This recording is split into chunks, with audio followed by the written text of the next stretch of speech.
सृष्टि का सबसे बड़ा आश्चर्य यह है कि जो न कभी था न है न होगा, वहीं लगता है कि है, और जो सदा था सदा है और सदा रहेगा, वह लगता है कि है ही नहीं। वह न कभी था न कभी है न कभी होगा, ऐसा लगता है भ्रम के कारण।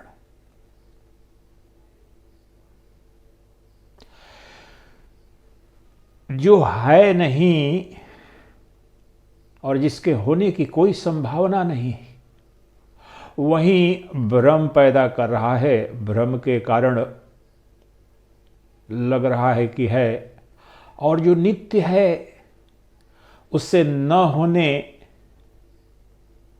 का कोई उपाय नहीं है, वही नहीं दिख रहा है। उसी का दर्शन नहीं हो रहा है जो सदा था सदा है सदा रहेगा, और जो न था न है न रहेगा, वही दिख रहा है। प्रतिपल पंचेंद्रियों के पंच विषयों का जो बोध हो रहा है, वह सब का सब लग रहा है कि यही सद वस्तु है, और इसके इतर, इससे भिन्न, इससे अतिरिक्त कुछ भी सत्य नहीं है। इसलिए आम जो मनुष्य है अज्ञान की अवस्था में, उसके लिए तो ब्रह्म सत्यम जगन मिथ्या नहीं है, उसके लिए तो ब्रह्म मिथ्यात्व, उसे तो ब्रह्म मिथ्या लगता है। ब्रह्म मिथ्या जगन सत्यम।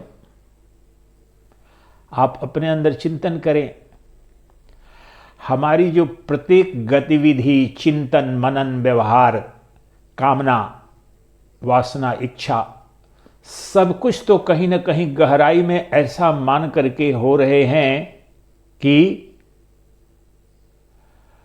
ब्रह्म मिथ्या जगत सत्यम। जगत एकमात्र सदवस्तु लगती है।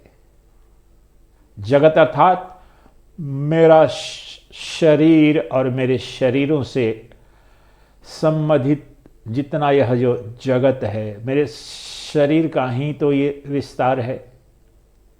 सारे संबंध तो शरीर के ही हैं द्वैत जगत में। तो ये एकमात्र सदवस्तु लगती है। सुबह से शाम तक आप जितनी भी गतिविधि कर रहे हैं, जितनी भी कामना, वासना और गतिविधियां हो रही हैं, सबके सब किसी न किसी रूप में लग रहा है कि इस शरीर अर्थात जगत, शरीरों के समूह को ही संसार कहते हैं, जगत कहते हैं। तो ये जगत अर्थात शरीर, शरीर अर्थात जगत ही एकमात्र सदवस्तु लगती है। अब सुबह से शाम तक अपनी दिनचर्या देखें, अपनी मनोवृत्ति देखें, अपने क्रियाकलाप देखें, अपने चिंतन देखें, अपनी कामना वासना देखें, आपके हे और उपादेय क्या क्या हैं, सब गहरे अर्थों में तो उसी जगत की प्राप्ति अर्थात शरीर और शरीर के जो भोग हैं और शरीर के संबंध हैं, उन्हीं प्राप्ति के लिए हो रहे हैं। और जो वास्तव में है ही नहीं। जब चिंतन करते हैं, अनुसंधान करते हैं इन पंचभूतों से रचित इस शरीर और इस शरीर का जो शरीर समष्टि रूपी जो जगत है, वो न था न है न होगा, और जो वास्तव में सदा था और जो नित्य उपलब्ध है और जो कभी भी अनुपलब्ध न होगा, लगता है कि वो तो है ही नहीं। जो नित्य प्राप्त है वो नित्य अप्राप्त सा लगता है, जो नित्य उपलब्ध है वो नित्य अनुपलब्ध सा लगता है, और जो नित्य पारमार्थिक रूप से निवृत्त है वो लगता है कि वो तो एकमात्र सदवस्तु है। जी, तो जब अनुसंधान किया ऋषियों ने, मनीषियों ने, तत्वविदों ने सत्य की खोज की, अपने सत्य की खोज की, मेरा अधिष्ठान क्या है, मेरा सत्य क्या है, मेरा वास्तविक स्वरूप क्या है, तब पता चलता है कि जो दिख रहा है पंचेंद्रियों के, पंच विषयों के रूप में, जो नित्य अनुभूति में आ रहा है, वह न तो था, न है, न होगा। और जो नहीं दिख रहा है इन पंचेंद्रियों से, वहीं था, वहीं है और वहीं रहेगा। जी, मैं आत्मा की बात कर रहा हूं। आत्मा या परमात्मा या परब्रह्म या सच्चिदानंद या सदवस्तु। जो सदवस्तु नित्य थी, नित्य है, नित्य रहेगी, वह अनुपलब्ध सी, अप्राप्त सी क्यों लगती है और कैसे प्राप्त सी लगेगी, कैसे गहरे अर्थों में अनुभूति होगी, कैसे दर्शन होगा उसका। तो आज का जो प्रवचन है इसी विषय पर है कि जो आत्मा नित्य प्राप्त है, सभी श्रुतियों में, सभी ग्रंथों में बड़ा ही ऊर्ध्वबाहु उद्घोष है कि वही एकमात्र सदवस्तु है। आत्मा नित्य थी, आत्मा है और आत्मा ही रहेगी। और ये जो पंचेंद्रियों से जो अनुभूति में आने वाला जगत है, ये न था, न है, न रहेगा। ऐसा तो तत्वविदों ने कहा, ब्रह्मज्ञानियों ने कहा, तत्ववेताओं ने कहा, ऋषियों ने कहा, लेकिन हमारी अनुभूति तो इसके विपरीत होती है। जो आम अज्ञान की अवस्था में मनुष्य है, उसे तो बस ये संसार ही सत्य लगता है और आत्मा एक मान्यता, आत्मा, परमात्मा, भगवान, ब्रह्म शब्द एक ही है वेदांत में। ये सब at best this is an article of faith and faith alone for more than 99% of the aspirants. जो तथाकथित आस्तिक भी हैं, उनके लिए भी परमात्मा 99% से ज़्यादा लोगों के लिए, 99.9% से ज़्यादा लोगों के लिए तो एक कहीं विश्वास के सिवाय कुछ नहीं, या कोई ऐसी शक्ति जो हमारी कामनाओं वासनाओं की पूर्ति कर देती है।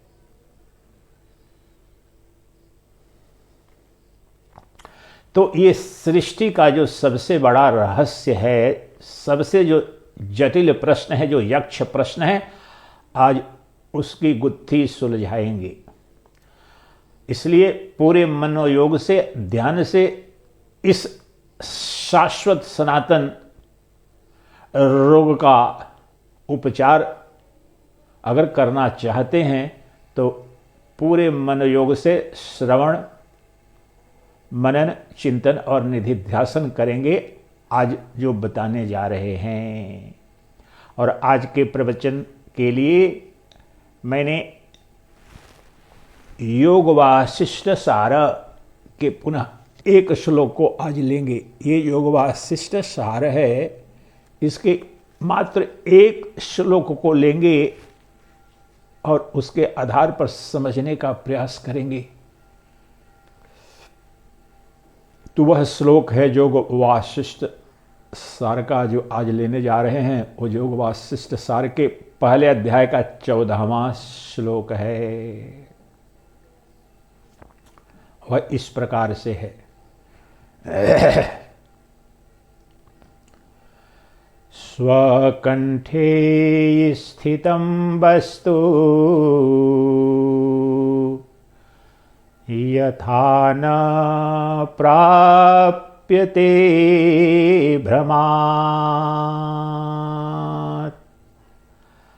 भ्रमान्ते प्राप्यते तद्वत् आत्मापि गुरुवाक्यतः,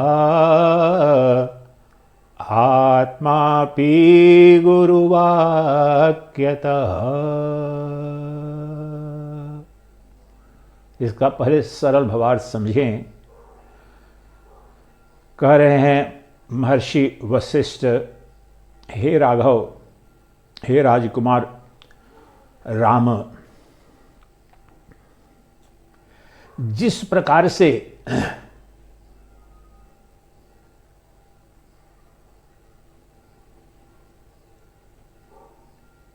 हमारे गले में या सिर पर, यहाँ शाब्दिक रूप से तो गले में ही कह रहे हैं कि जिस प्रकार से कोई वस्तु, कोई आभूषण गले में ही पड़ा हुआ है, गले में ही लटका हुआ है, लेकिन भ्रम के कारण, अज्ञान के कारण ऐसा लगता है कि ये गले में जो मैंने चेन पहनी थी, हार पहना था, कहाँ गया,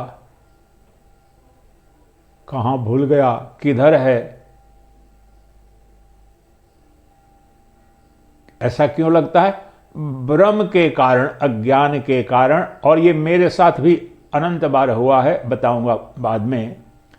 तो जिस प्रकार से ऐसी लगभग सभी लोगों की कभी न कभी अनुभूति होती है कि गले में या शरीर पर ही कोई वस्तु है, और ऐसा भ्रम के कारण, अज्ञान के कारण लगता है कि वो कहाँ है, किधर गई, भूल गई।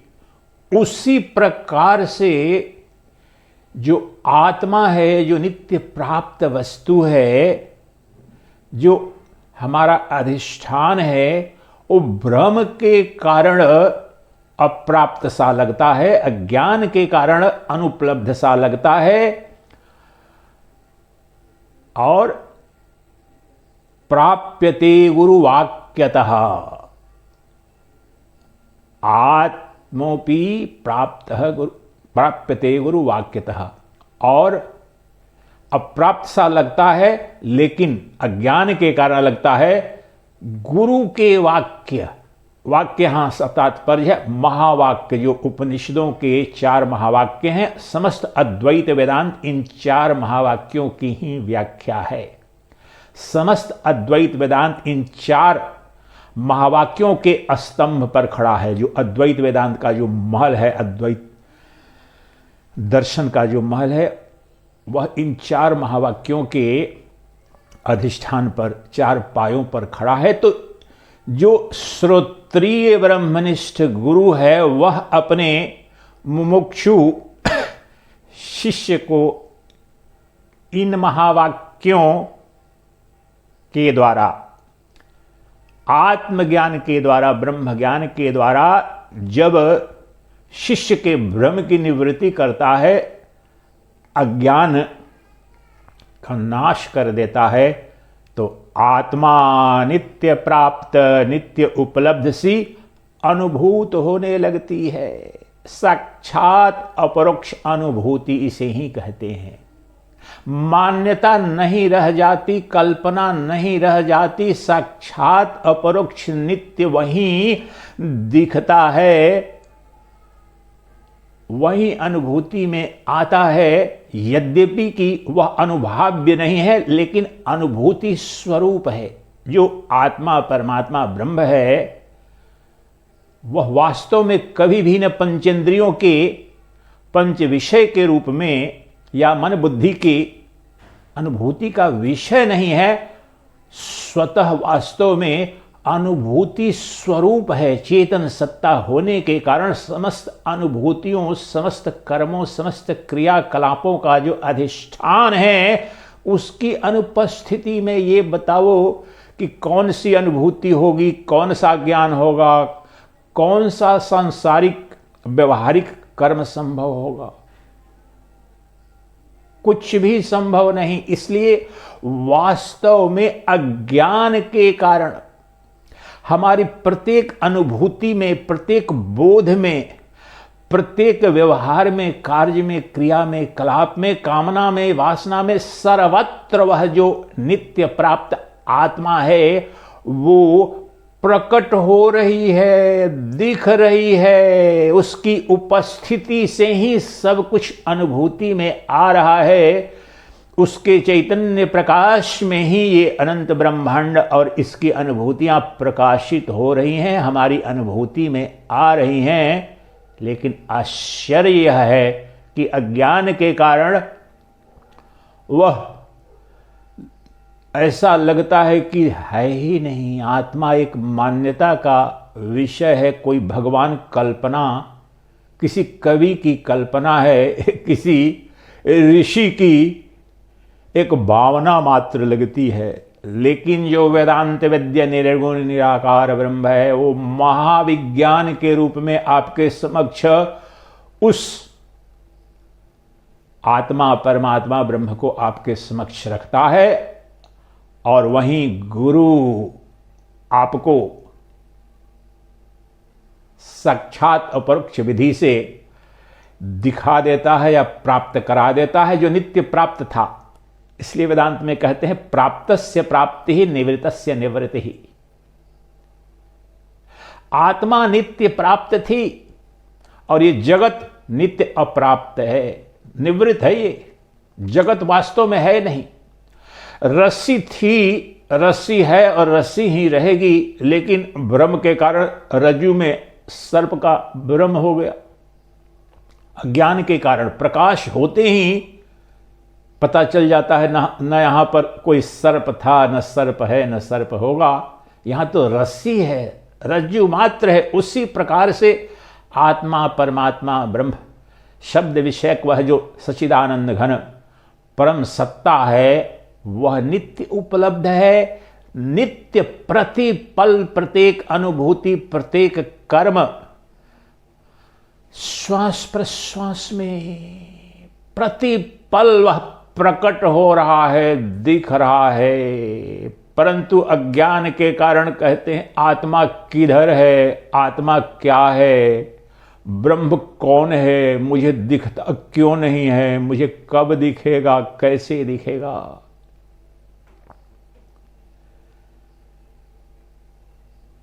पहले जो इन्होंने जो उदाहरण दिया उसको थोड़ा समझ लेते हैं, फिर आते हैं इसमें जो गुरु वाक्य, जो महावाक्य हैं, या गुरु का जो ज्ञान है श्रोत्रिय ब्रह्मनिष्ठ का, कैसे उस अज्ञान वन को जला करके खाक कर देता है, और उस खाक से वह जो सच्चिदानंद घन ब्रह्म प्रकट हो जाता है, जो नित्य प्रकट है लेकिन अप्रकट सा लगता था। जिस प्रकार से पत्थर वही है, लेकिन शिल्पकार उसके अनावश्यक पत्थर को हटा करके सुंदर मूर्ति बना देता है, उसी प्रकार से अज्ञान मूलक जो तत्व हैं उनका निषेध करके उस ब्रह्म का दर्शन कराएंगे। लेकिन पहले लग रहा होगा कि ये उदाहरण दिया सत्य है कि असत्य है। मैं वहाँ मेरा चश्मा रखा हुआ पढ़ने के लिए प्रयोग करता हूँ, तो कई बार ऐसा होता है, बिस्तर विशेष रूप से आराम से अगर कहीं बिस्तर पर लेटा हूँ, कुछ चिंतन करने लगा, फिर थोड़ी देर बाद लगेगा ये सोच करके अरे चश्मा कहीं कहाँ गया, टूट ना जाए, बिस्तर पर ही पड़ा होगा, किधर गया चश्मा। ऐसे ऐसे हाथ ढूंढता हूँ, कई बार मैंने देखा है, बिस्तर पर ढूंढता हूँ, इधर देखता हूँ, ये नहीं सोचता हूँ कि ये तो आँख पर था, पढ़ने के लिए उपयोग में आ रहा था, तो मैंने ये ऐसा लगता है मानसिक भ्रम के कारण। तो पहले तो मुझे देखना चाहिए था कि कहीं मेरे आँख पर या कहीं जो स्लाइड ऊपर में कर देते हैं वैसा तो नहीं है। तो बाद में ऐसा लगता है कहीं चेक तो करें, तो अचानक कभी चेक करें तो पता चलता अच्छा ये तो ऊपर ऐसे किया हुआ है। या बहुत बार तो ऐसे भी हुआ है कि चश्मा बिल्कुल वैसे का वैसा पड़ा हुआ है, क्षण भर के लिए भ्रम हो जाता है वो चश्मा कहाँ गया, किधर गया। हल्का चश्मा रखता हूँ वजन का, पढ़ने के लिए केवल, फिर थोड़ी देर बाद चश्मा तो है ही मेरे पास। उसी प्रकार से बहुत विशेष रूप से आपने देखा होगा जो लोग गले में विशेष रूप से माता हार पहनती हैं, सिकड़ी चेन पहनती हैं, कुछ पहनते हैं, वो नित्य बहुत बार भ्रम हो जाता है वो किधर गया। या ऐसा कुछ हो सकता है जैसे यहाँ पर ये कर्णफूल है, ऐसे से भी कोई आभूषण। कहने का तात्पर्य है जो वस्तु है आपके शरीर में ही है, नित्य उपलब्ध है, लेकिन भ्रम के कारण लगता है किधर खो गया, किधर चला गया। कोई यहाँ पर अपने बाल में कुछ लगाया है, ऐसा लगता है कहीं खो गया क्या, उधर चला गया क्या। दृष्टिपात नहीं साक्षात रूप से हो पाता है। तो इससे उदाहरण का तात्पर्य यह है कि शरीर में कई बार ऐसा होता है जो चीज सामने ही पड़ी हुई है, शरीर पर ही पड़ी हुई है, बिल्कुल साक्षात दिख भी रही है। मैं कई बार पुस्तकों, मेरा जो पुस्तकालय यहाँ पर है या दिल्ली में भी, आश्चर्य होता है उस जहाँ पर दिखता हूँ, जिस रैक पर देख रहा हूँ ये पुस्तक, उपनिषद खोज रहा हूँ, कोई योग वासिष्ठ खोज रहा हूँ, कोई विशेष कमेंट्री भगवत गीता की खोज रहा हूँ, उसको 5 बार आंखों से दिखा है और 4 बार देख रहा हूँ किधर चला गया, उधर जा करके फटाफट ऊपर नीचे जा रहा है। 5वीं बार आज भी घटित हुआ। ये एक श्लोक लूँगा, आज भी अभी घटा थोड़ी देर पहले। ये आत्मबोध है आदि शंकराचार्य का। इसमें भी ये इसी श्लोक की तरह एक श्लोक है, बिल्कुल यही कहता हुआ। इस पुस्तक को ढूंढ रहा था मैं, ऐसे वहाँ पर जहाँ पर देखा मैंने वहीं पर पड़ा हुआ था। 3 बार देख के फिर दूसरे अलमीरा में गया, बिल्कुल वहीं पर पड़ा था जहाँ पर देख रहा हूँ।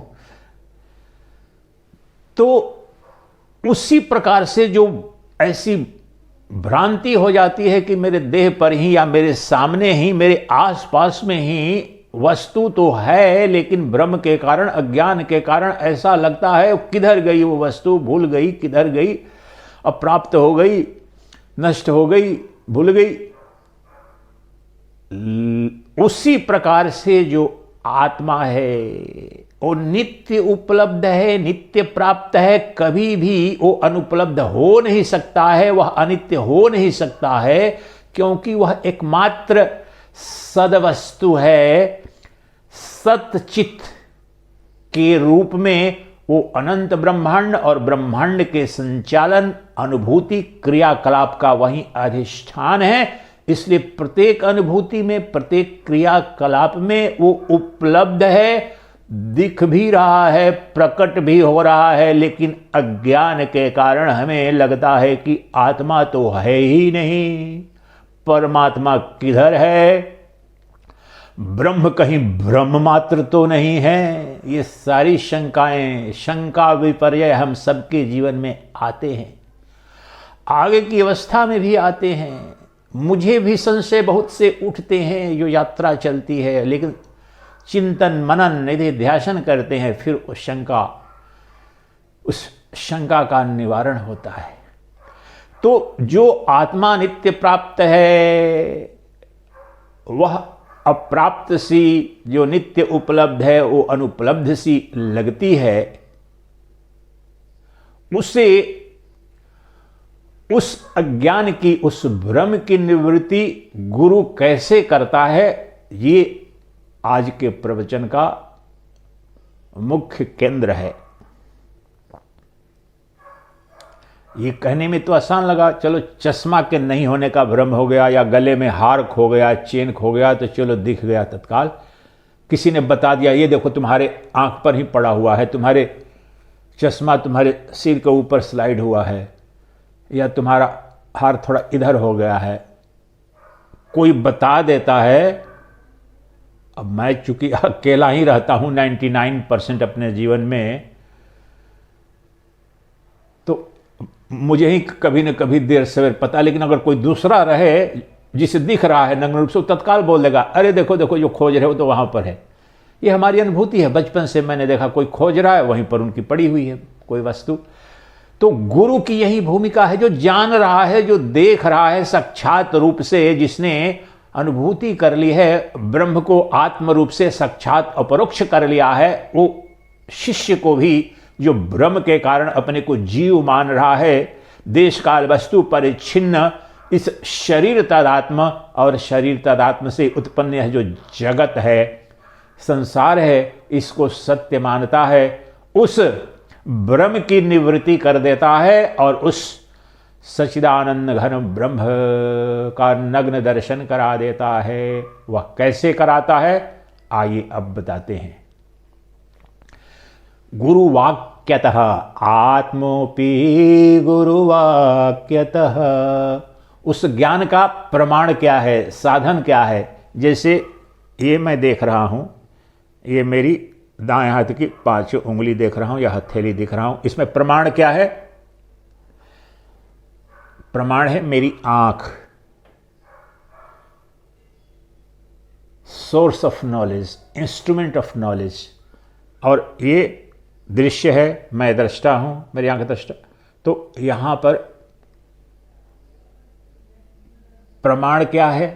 आंख है। हाँ, ये दायां हाथ है, 5 उंगली है, नहीं 4 ही है महाराज, तो नहीं 5 है, बिल्कुल मुझे दिख रहा है, क्योंकि साक्षात है यह।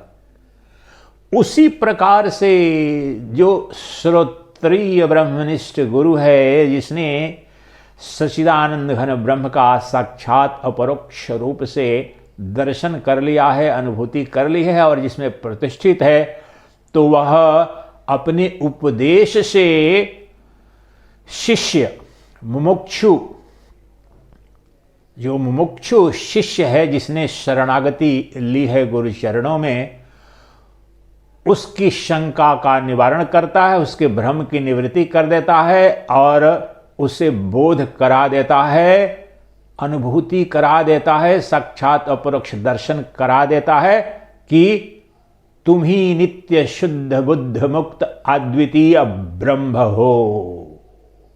और वह शिष्य जान लेता है कि वह सच्चिदानंद घन ब्रह्म, जो आत्मा, परमात्मा, भगवान आदि आदि नामों से जाना जाता है, वह कोई और नहीं, वह कहीं और नहीं, वह कुछ और नहीं, वह तो नित्य उपलब्ध मेरी अपनी आत्मा है। आत्मा अर्थात मेरा मैं, मेरा पारमार्थिक मैं, मेरा आत्यंतिक मैं, मेरा तात्विक मैं, जो ज्ञान दीपक मात्र है। ध्यान दें, यहां पर मैं, जो मैं यहां पर देह का सूचक नहीं, न स्थूल शरीर का, न सूक्ष्म शरीर का, न किसी इंद्रिय का सूचक है, न अहंकार का। अज्ञान की अवस्था में मैं अहंकार का ये देह बोधक होता है, देह तादात्म्य के कारण मैं, ये भ्रम के कारण आपको लगता है कि ये मैं अर्थात ये शरीर। लेकिन आप जब गुरु अभी बताने जा रहे हैं उस विधि को, जहां आपको स्पष्ट दिख जाता है कि ये जो मेरा मैं है, और वह मैं ही शोधित, परमार्जित, परिमार्जित, शोधित, शुद्ध, संबित स्वरूप जो चैतन्य दीपक है, चैतन्य ज्योति है, वह चैतन्य पुरुष ही मेरा मैं है। देखो ढूंढ करके अंदर, चैतन्य ज्योति के सिवा कहीं न कोई अंग मिलेगा, कोई दृश्यमान वस्तु न, जो नित्य चैतन्य दीपक के रूप में, चैतन्य ज्योति के रूप में सच्चित आनंद तत्व वही है, एकमात्र सद वस्तु है, और उसका स्वरूप है चैतन्य। आनंद उसका स्वधर्म है, स्वभाव है। तो ये दर्शन कैसे कराता है वह बताने अब जा रहे हैं। गुरु कैसे, गुरु वाक्य से कैसे आत्मबोध हो जाता है, आत्म साक्षात्कार हो जाता है, तत्काल हो जाता है। तो इसकी 2 विधियां हैं। गुरु मूलतः अंत में तो आपके स्वरूप का बोध महावाक्यों से कराता है, लेकिन इसके पहले परोक्ष दर्शन कराता है। अंत में आपके दुखों की आत्यंतिक निवृत्ति और परमानंद की प्राप्ति तो उस ब्रह्म, उस आत्म तत्व के साक्षात अपरोक्ष दर्शन या अनुभूति से होती है। लेकिन सीधे साक्षात गुरु आपको प्रत्यक्ष अपरोक्ष साक्षात दर्शन नहीं कराता है। आप सीधे पीएचडी नहीं करने लगते हैं। आप पहले केजी नर्सरी में जाते हैं, प्राइमरी स्कूल, फिर middle school, high school, college, university, PhD, post doctoral, ये प्रोसेस है। तो यहाँ पर मूल रूप से 2 विधि से, पहले आपको जो गुरु वाक्य जिसे कह रहे हैं कि गुरु वाक्य के द्वारा उस आत्मा का साक्षात्कार हो जाता है, उस अज्ञान की निवृत्ति हो जाती है। वो गुरु वाक्य 2 प्रकार के हैं, अर्थात गुरु का ज्ञान 2 प्रकार का है। पहला है जिसके द्वारा वह परोक्ष दर्शन कराता है, secondary knowledge of that supreme reality. परोक्ष दर्शन अर्थात जिन ऋषियों ने, जिन वैज्ञानिकों ने, इतिहास जिन ऋषियों मुनियों ने दर्शन उसका क्या है, उसका स्वरूप निरूपण क्या क्या है, उसका रंग कैसा है, रूप कैसा है, लक्षण क्या है, ये बताता है। और उसके पश्चात इन्हें कहते हैं, ये दो प्रकार के वाक्य होते हैं। This is technical term in Advaita Vedanta philosophy. इन दो प्रकार के परोक्ष और अपरोक्ष ज्ञान, जो परोक्ष ज्ञान है और जो परोक्ष ज्ञान कराने वाले जो वाक्य हैं, जो विधि है, उसे कहते हैं अवांतर वाक्य। स्वरूप निरूपित करते हैं, लेकिन परोक्ष रूप से दूसरे के द्वारा जो अनुभूति की गई है उसके रूप में। तो दो प्रकार के वाक्य अर्थात दो प्रकार का ज्ञान या दो चरण कह लीजिए, तो पहले परोक्ष ज्ञान, उसी को कहते हैं अवांतर वाक्य। इसका विश्लेषण करेंगे विस्तार में। दूसरा वाक्य या ज्ञान या विधि जिससे साक्षात अपरोक्ष ब्रह्म दर्शन होता है, उन्हें कहते हैं महावाक्य, great dictums, great declarations of Vedanta. चार हैं, उन पर विस्तार में आएंगे। तो परोक्ष दर्शन के लिए अवांतर वाक्य और साक्षात अपरोक्ष ब्रह्म दर्शन के लिए, आत्मदर्शन के लिए महावाक्य, दो प्रकार के ज्ञान गुरु देता है। गुरु के वाक्य का यहां तात्पर्य है इन दोनों विधियों से। तो फिर उसके पश्चात वह जो शिष्य है, वह जो मुमुक्षु है, वह जो अज्ञान में भटक रहा है, जिसके लिए आत्मा शब्द एक at best it's an article of faith and faith alone, वह नष्ट हो जाता है और वह साक्षात रूप से अपने आत्मा के रूप में उसका दर्शन कर लेता है। तो पहले आइए जानते हैं कि ये परोक्ष ज्ञान क्या है ब्रह्म का, जिसे अवांतर वाक्य के माध्यम से बताया जाता है। अवांतर वाक्य हैं जो उस सच्चिदानंद घन ब्रह्म जो परम सत्ता है उसका परोक्ष ज्ञान कराते हैं। उदाहरण के लिए आपको बता रहे हैं, और जितने भी भाष्य मिलेंगे विशेष रूप से शंकराचार्य महाभाग के या अन्यत्र भी ब्रह्म सूत्र पर जितने भाष्य मिलेंगे, तो तैतरीय उपनिषद के आपको दो श्लोक बताते हैं, वो अवांतर वाक्य में सर्वथा उनका ही प्रयोग होता है, जो कि परोक्ष रूप से उस सच्चिदानंद घन ब्रह्म का निरूपण करते हैं। वो अवांतर वाक्य क्या है, दो श्लोक में बताते हैं आपको, क्योंकि इस अवांतर वाक्य में भी दो प्रकार के उस ब्रह्म के स्वरूप बताएंगे या दो विधि से बताते हैं। तो वह क्या है, ये दो विधियां यहां पर अवांतर वाक्य के भी दो प्रकार हैं। एक तो स्वरूप लक्षण बताता है, दूसरा तटस्थ लक्षण उस ब्रह्म का बताता है। ये दोनों अभी परोक्ष ज्ञान में दूसरे ने जाना, ऋषियों ने जाना, मुनियों ने जाना, जो शास्त्रों में है, जो भाष्यकारों ने, ज्ञानियों ने बताया, वो क्या है, वह भी दो प्रकार का है। अवांतर वाक्य भी दो प्रकार का। पहला जो स्वरूप लक्षण बताता है उस तत्व का, किस तत्व का, आत्मा का, जिसे हमें नित्य उपलब्ध होते हुए भी अनुपलब्ध होने का भ्रम हो गया। तो पहला उसका स्वरूप लक्षण बताता है, और दूसरा तटस्थ लक्षण, incidental characteristics of that supreme reality. ये जब उदाहरण दूंगा तब पता चलेगा। वो दो श्लोक पहले लेते हैं अवांतर वाक्य के उदाहरण के लिए। तो तैतरीय उपनिषद के श्लोक हैं, ब्रह्म का स्वरूप लक्षण। सत्यम ज्ञानम अनंतम ब्रह्मा, ये स्वरूप वर्णन कर रहा है उस आत्मा का, उस परमात्मा का, उस पर ब्रह्म का। क्या कह रहे हैं, सत्यम ज्ञानम अनंतम ब्रह्मा, ब्रह्म वह है जो शाश्वत सत्य है, अखंड ज्ञान है। If I may say so, the supreme reality, the Brahman is that which is eternal existence and pure consciousness और नॉन ड्यूअल कॉन्शियसनेस और इनडिविजिबल कॉन्शियसनेस, दैट्स ऑल। ये जो स्वरूप है, उसका स्वरूप क्या है भाई, ब्रह्म जो नहीं मिल रहा है, आत्मा जो नहीं अनुभूति में आ रही है, वो काला है, पीला है, लाल है, लंबा वो कौन सी वस्तु है जो नहीं दिख रही है तुम्हें? ये प्रश्न किया तुमने? ये इतनी बड़ी मूर्खता है। प्रश्न लोग पूछते हैं, तुमने भगवान को देखा है, ब्रह्म का दर्शन हुआ है, आत्मज्ञान हुआ है क्या? अरे मूर्ख, किस ब्रह्म के बारे में पूछ रहे हो? किस आत्मा का तुम जानते हो उसका रंग रूप कुछ किसी भी प्रकार की कोई विवरण जिसे मैंने देखा या नहीं देखा? तुम जो स्वतः कह रहे हो कि मैंने आत्मा को नहीं देखा, ब्रह्म को नहीं देखा, भगवान के दर्शन नहीं किए, तो किस भगवान के दर्शन नहीं किए?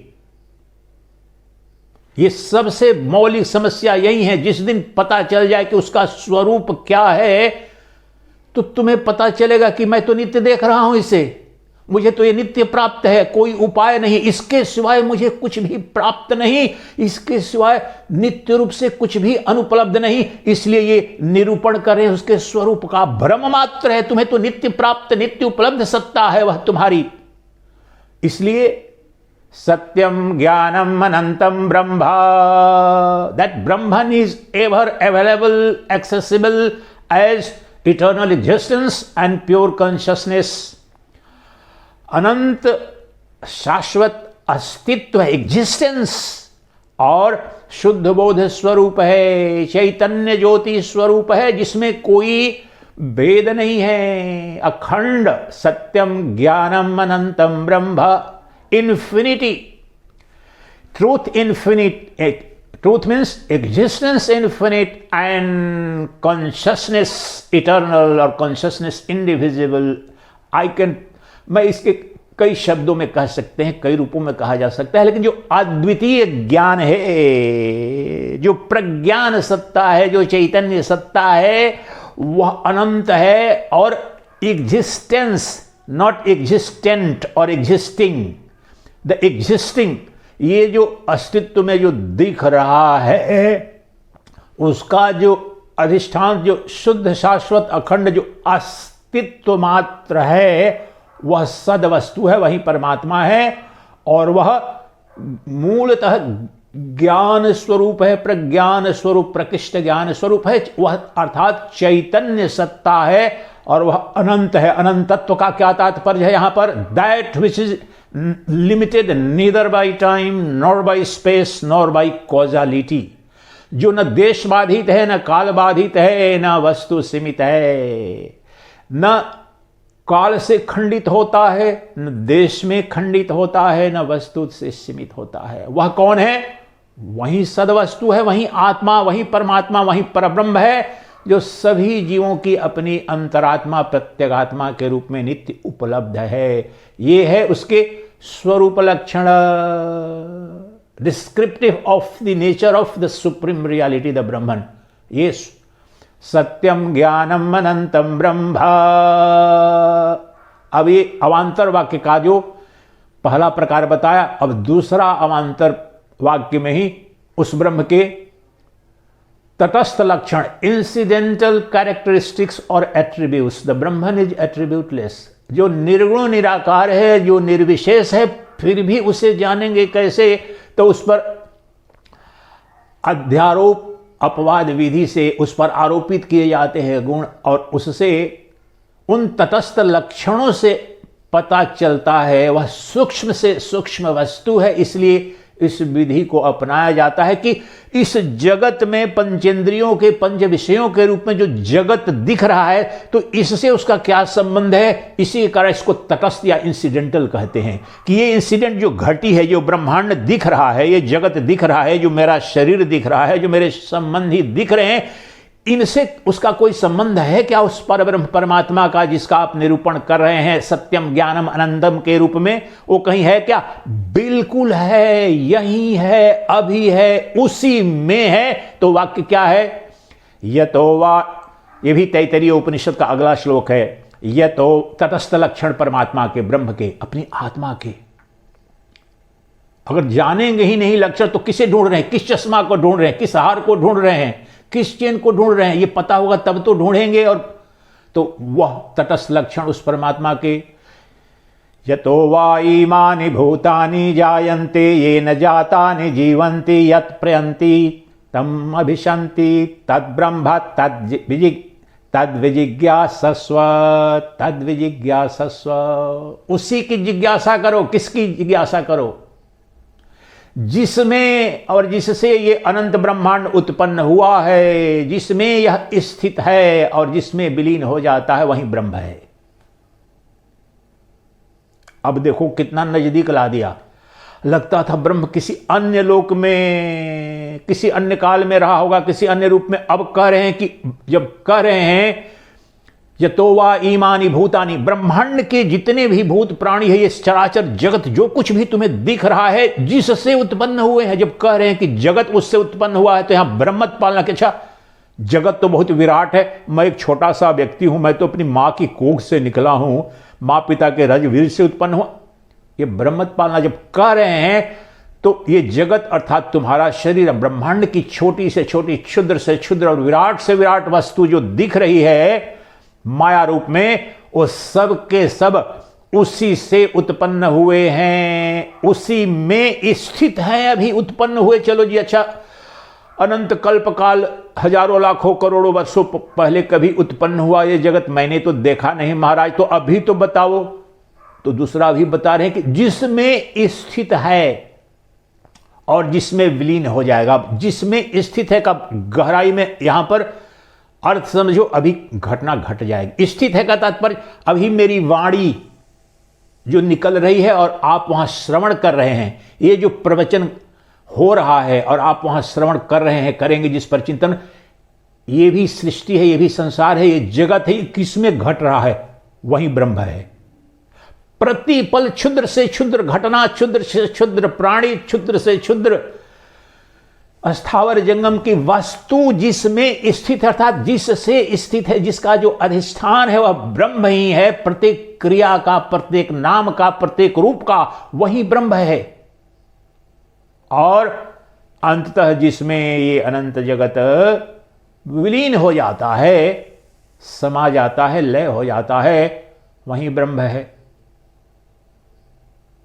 ये हो गया तटस्थ लक्षण, incidental characteristics of that supreme reality ब्रह्मन। ये तो परोक्ष ज्ञान हो गया कि गुरु परंपरा से प्राप्त यह ज्ञान है, श्रीमन नारायण की परंपरा से प्राप्त ज्ञान है।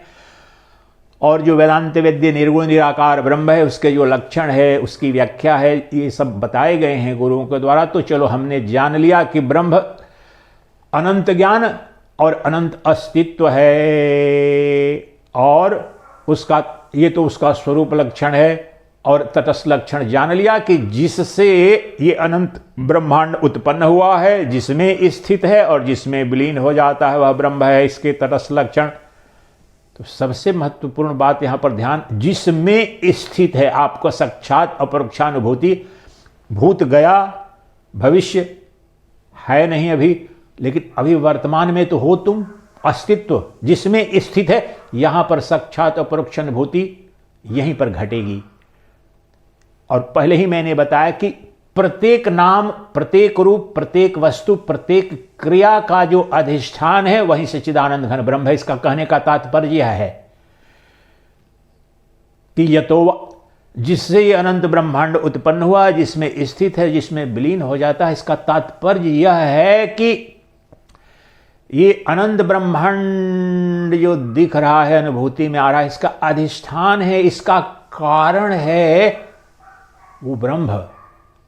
ये जगत उस ब्रह्म का विवर्त है या ब्रह्म का कार्य कहा जाता है। विवर्त स्वरूप है, वास्तव में इस जगत की उत्पत्ति हुई नहीं है। जो अद्वैत वेदांत का जो अजातवाद है, जगत गुरु आदि शंकराचार्य महाभाग के परम गुरु गौड़पादाचार्य वास्तव में उसके संस्थापक हैं। विशेष रूप से जो मांडुक्य कारिका, न बद्धो न चोत्पत्ति, न उत्पन्न हुआ है कोई जगत, न किसी जगत का नाश हो रहा है, भ्रमात्मक है, स्वप्नवत दिख रहा है। तो स्वप्न कहां से उत्पन्न हुआ है? रात में जब सोते हैं तो स्वप्न दिखता है, स्वप्न में बाघ दिख रहा है, तो ब्रह्म कहां से उत्पन्न, बाघ कहां से उत्पन्न हुआ स्वप्न दृश्य में? हाथी कहां से उत्पन्न हुई? महासागर जो दिख रहा है स्वप्न में, मेरे मन से उत्पन्न हुआ। वहां पर बाघ स्थित किसमें, किससे, किस अधिष्ठान पर है? मेरे मन की कल्पना पर। और विलीन कहां होता है? मेरे मन की कल्पना में विलीन हो जाता है। उसी प्रकार से अपने स्वप्न की अवस्था का गहराई से चिंतन करो। वास्तव में न कोई बाघ था, न कोई हाथी था, न कोई महासागर था। जो स्वप्न दृष्टा था वही स्वप्न दृश्य बन गया था। स्वप्न दृष्टा एक है, स्वप्न दृश्य अनंत। एक रात में कितने स्वप्न देखते हैं आप? कभी बाघ दिखता है, कभी पुरुष दिखता है, कभी नारी दिखती है, कभी महासागर, कभी पहाड़। एक रात में, 10 मिनट में, 1 मिनट में, 2 मिनट में। लेकिन जो देखने वाला है उस समस्त स्वप्न जगत का दृष्टा एक है, वो मैं हूं। मैं देखता हूं, मुझसे ही वह स्वप्न जगत उत्पन्न हुआ, मुझ में स्थित रहा। अर्थात अनुभूति जो हुई, मुझे बाघ निगलने के लिए दौड़ रहा था, हाथी रौंदने के लिए पीछा कर रही थी, कोई दुश्मन मुझे मेरी हत्या करने के लिए आ रहा था, ये सब का सब उत्पन्न मेरे मन के द्वारा जो कल्पना मात्र था, मन का भ्रम मात्र था, भ्रांति मात्र थी। भ्रांति से उत्पन्न हुआ, भ्रांति में स्थित था, भ्रांति के नाश होते हैं विलीन हो गया मन में ही। उसी प्रकार से जो ये तटस्थ लक्षण बताते हैं उस सच्चिदानंद घन ब्रह्म का, जो आत्मा का, तो यहां पर अभी भी जो कुछ भी अनुभूति हो रही है और जितने भी नाम रूपात्मक जगत की वस्तुएं हैं, सब उसी में स्थित हैं, उसी से अनुभूति में आ रहे हैं। उसकी अनुपस्थिति में इनमें किसी की सत्ता न है, न उसका बोध हो सकता है। अब ये तो परोक्ष ज्ञान हुआ ब्रह्म का, लेकिन साक्षात अपरोक्ष दर्शन तो कराओ महाराज। अब इसके लिए गुरु अब दूसरे प्रकार के वाक्य, जो महावाक्य हैं, वह बताता है, जिससे तुम्हारे दुखों की आत्यंतिक निवृत्ति और परमानंद स्वरूप, जो मोक्ष प्रदायक, वह जो परमात्मा तुम्हारी आत्मा के रूप में नित्य उपलब्ध है, उसका नग्न दर्शन करा देता है, साक्षात अपरोक्ष दर्शन करा देता है। इसके पहले कि मैं इस पर आऊं और इसको बताऊंगा विस्तार में, 4 महावाक्य हैं, चारों महावाक्यों को लेंगे और वहीं उन पर अनुभूति करेंगे। ये एटम बम है महावाक्य। अज्ञान बन को अनंत जगत जो अज्ञान के साम्राज्य के रूप में दिख रहा है, उसको जला करके खाक कर देंगे। उसके पहले कि मैं उन महावाक्यों पर आऊं, जिससे साक्षात अपरोक्ष दर्शन उस आत्मा का, जो अनुपलब्ध सी लगती है अज्ञान के कारण, उसका कराऊं, मैं ये भी आपको बताऊं कि ये जो जगत गुरु शंकराचार्य महाभाग द्वारा जो रचित जो आत्मबोध है, इसमें भी ये श्लोक थोड़े से अंतर के साथ में इस तत्व का निरूपण करता है, जिसकी व्याख्या कर रहे हैं योग वासिष्ठ सार से। तो ये जो आत्मबोध का श्लोक, उससे आपको और थोड़ा स्पष्ट होगा। उसमें क्या कहते हैं शंकराचार्य महाभाग? आत्मबोध का 44वां श्लोक है। कहते हैं, आत्मा तो सततं विद्धि, आत्मा तो सततं प्राप्तम् अप्राप्यवत् अविद्या, तत्नासे प्राप्तवत् भाति स्वकंठे भरणम यथा। ये भी कहते हैं वहीं कि जिस प्रकार से गले में जो कोई आभूषण हो पहना हुआ है ही, लेकिन उसके अज्ञान के कारण, भ्रम के कारण भ्रांति हो जाती है कि वो कहीं भूल नहीं गया, जैसे हो जाती है अज्ञान के कारण ऐसी भ्रांति कि गले का हार कहाँ चला गया, सिकड़ी कहाँ चली गई, उसी प्रकार से ये जो आत्मा है नित्य प्राप्त वस्तु है, लेकिन अज्ञान के कारण ही अप्राप्त सी लगती है। इसलिए अज्ञान के विनाश के साथ में, अज्ञान के निषेध के साथ में, अज्ञान निवृत्ति के साथ ही तत्काल नित्य प्राप्त हो जाता है। वह था नित्य प्राप्त, लेकिन अनुभूति नहीं हो रही थी, नहीं होती है। लगता है कि आत्मा किधर है, भगवान कैसा है, परमात्मा कब दिखेगा। इन सभी संशयों का, विपर्यों का यहां पर उन्मूलन हो जाता है उस आत्मा का। जब ज्ञान हो जाता है साक्षात अपरोक्ष रूप से, तो अज्ञान के कारण ही वह आत्मा जो नित्य प्राप्त है अप्राप्त सा लगता है। उस अज्ञान की निवृत्ति होते ही वह नित्य प्राप्त वस्तु नित्य अनुभूति में नित्य उपलब्ध सत्ता हो जाती है। अब उसके पश्चात उसे अनुपलब्ध या अप्राप्त चाहो भी तो कर ना पाओगे। तुम अपनी पूरी सत्ता भी लगा दोगे। अच्छा, तुमसे एक प्रश्न पूछता हूं, इस प्रश्न को पूछो अपने आप से। तुम अपनी पत्नी को भूल सकते हो, प्रेयसी को भूल सकते हो, प्रियतम को पति को भूल सकते हो, संतान को भूल सकते हो, माता पिता को भूल सकते हो, मित्र को शत्रु को भूल सकते हो, देश को जगत को भूल सकते हो, लेकिन यह बताओ कोई उपाय है तुम्हारे पास तुम अपने माय को भूल सको?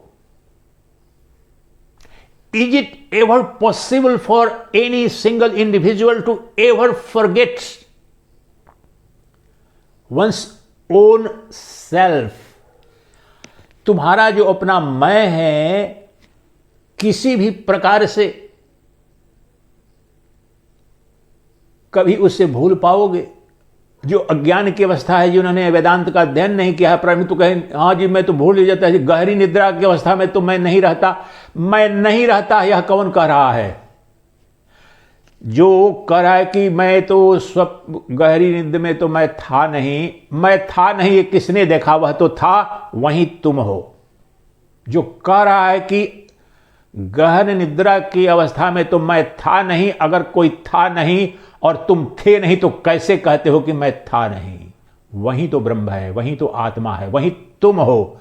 इसलिए तुम्हारा तुम या तुम्हारा अपना मैं सृष्टि में कभी भी अनुपलब्ध अप्राप्त हो नहीं सकता। ये इशारा कर दिया। अब हम जाएंगे महावाक्य के रूप में। वास्तव में अंत में सिद्धि वही होगी, प्रत्यक्ष जो साक्षात अपरोक्ष दर्शन होगा तुम्हारे अपने उस नित्य प्राप्त आत्म स्वरूप का होगा। लेकिन भ्रम के कारण इस शरीर को, अस्थूल शरीर को, सूक्ष्म शरीर को, कारण शरीर ये जो कारण शरीर है प्रारब्ध परक है, और प्रारब्ध से बार बार जो कामनाएं वासनाएं हैं वही अभिव्यक्त हो रही हैं, शरीर के रूप में अनंत काल से जन्म लेती हैं। ये तीनों शरीर उसी में कल्पित हैं, उसी अधिष्ठान में हैं, और मैं वह नहीं हूं। अभी अज्ञान की अवस्था में मैंने अपने को अस्थूल शरीर, सूक्ष्म शरीर और कारण शरीर भी, मेरी वासनाएं ये तो समझ रहा हूं, मेरी कामना है मैं सम्राट बनूं, मैं राजा बनूं, मैं भोग करूं, मैं ऐश्वर्यवान हूं। ये जो कामनाएं वासनाएं हैं, यही अज्ञान के कारण जो तुम्हारी जो तुम पूर्णात पूर्ण हो, तुम अपूर्ण सा होने का तुम्हें भ्रम हो गया। जो तुम अनंत तत्व हो लेकिन अंतहीन होने का तुम्हें भ्रम हो गया है। इसके कारण यही तो अज्ञान ही कारण शरीर, कॉजल बॉडी, यही उत्पन्न हो रहा है। अनंत जन्म मृत्यु का यही कारण है, भवसागर का, जगत का कारण और समस्त दुख का कारण है। इन तीनों शरीरों का मैं साक्षी हूं, मैं दृष्टा हूं, प्रकाशक हूं, अधिष्ठान हूं। इन तीनों शरीरों से मेरा कोई संबंध नहीं है। बस जिस प्रकार से दर्पण में दिखने वाले प्रतिबिंब का वास्तव में वो दर्पण में होता नहीं। दर्पण में जो दिख रहा है प्रतिबिंब, न मेरा ताता है, न ताऊ है, न चाचा है, न मेरा कुछ है, न मेरा शरीर है, न कुछ भी नहीं है। वो तो प्रतीति मात्र है, प्रतिबिंब मात्र है। उसी प्रकार से ये जो सारे संबंध रूपी ये जो जगत दिख रहा है वो वास्तव में उस ब्रह्म से, मेरी आत्मा से, या जो मेरा अपना ही शरीर, कोई गहरा संबंध है नहीं। आत्मा का माया से कभी मिलन हुआ नहीं। शरीर का शरीरी के साथ संबंध असंभव है। ये जो देह है वास्तव में देही से मिल नहीं सकता है। ये भ्रमात्मक है, आभासात्मक है। आधार अधिष्ठान का संबंध है, सबस्टेटम एंड सुपर इम्पोजिशन। जिस प्रकार से स्फटिक के पीछे गुलाब रख दो तो गुलाब भी स्फटिक के पीछे गुलाब रख दो तो स्फटिक जो श्वेत है वह भी गुलाबी दिखता है, पीला गेंदे का फूल रख दो वह भी पीला दिखता है। इन दोनों में क्या संबंध है? भ्रांति मात्र है, अध्यासात्मक संबंध है। उसी प्रकार से आत्मा का इस जगत से, ब्रह्म का इस माया रूपी जगत से, प्रकृति से कभी संबंध हुआ नहीं, परंतु उसी में प्रतिबिंबित प्रतीत सी हो रही है।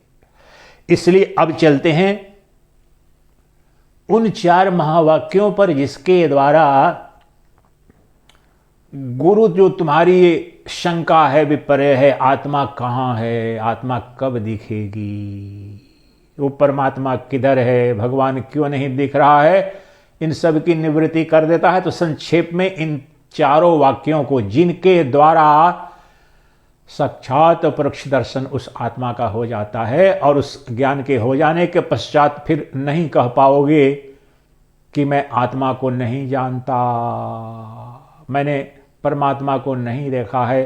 तो 4 महावाक्य संक्षेप में लेते हैं।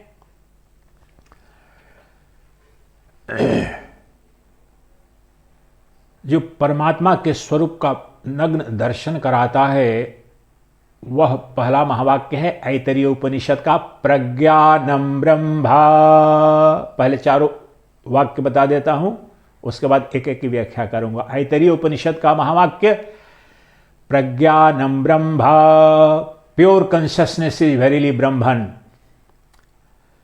फिर दूसरा छांदोग्य उपनिषद का, ये उपदेश महावाक्य है, इंस्ट्रक्शनल डिक्टम, तत्वम असि, तुम वही हो। तीसरा बृहदारण्यकोपनिषद, अहम ब्रह्मास्मि, मैं ही सच्चिदानंद घन ब्रह्म हूं। और चौथा मांडुक्य उपनिषद, अयमात्मा ब्रह्मा, यह मेरी आत्मा ही ब्रह्म है, अयमात्मा ब्रह्मा। ये एकत्व सिद्धि करता है अंतिम।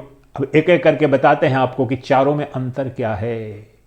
वास्तव में गहरे अर्थ में 4 का एक ही उद्देश्य है, आत्मा का परमात्मा से एकत्व की सिद्धि करते हैं, लेकिन एक एक करके लेते हैं आपको। तो गुरु इन महावाक्यों के द्वारा जो आपको जो नित्य प्राप्त आत्म तत्व है उसका जो बोध कराता है, तो सबसे पहले वह बता रहा है कि वह परमात्मा जो सत्यम ज्ञानम अनंतम के रूप में, जो परोक्ष रूप में बताया गया, तो यहां तो और स्पष्ट करो। तो उसके लिए कहते हैं, उसका स्वरूप बताते हैं स्पष्ट, प्रज्ञानम ब्रह्मा।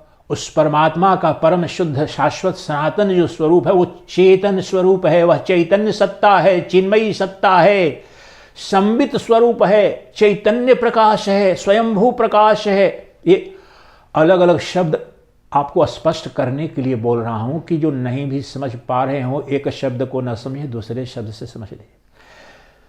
प्रज्ञानम ब्रह्म, प्रकृष्ट ज्ञान जिसमें कोई त्रिपुटी नहीं, कोई द्वैत नहीं, जो ज्ञान मात्र है, जिसमें ज्ञाता ज्ञेय और ज्ञान की त्रिपुटी नहीं है, जो शुद्ध बोध मात्र है, वह ब्रह्म है, वह स्वयंभू प्रकाश है, self effulgent, self shining, self luminous, self existing reality, वही ब्रह्म है, स्वयंभू है। अब यहां पर देखो, अनुभूति भी करते हैं। वह मैंने क्या बताया कि यह जो मैं है, जो परिमार्जित शोधित जो मैं है, वह चैतन्य दीपक है, वह कोई अंग नहीं। वह वास्तव में अज्ञान के कारण शरीर तदात्म से करके बोलते हैं मैं, मेरा, मेरी बाह, मेरा पैर, मेरी माँ, मेरे पिता, मेरा देश, सब अज्ञान के कारण। जब अंदर में दर्शन होता है, जब जाते हो देखते हो, उस जो प्रत्यगात्मा है, जो अंतरात्मा है तुम्हारी, उसका दर्शन करते हो तो पता वहां चलता है कि फिर यही बोध होता है, प्रज्ञानम ब्रह्मा।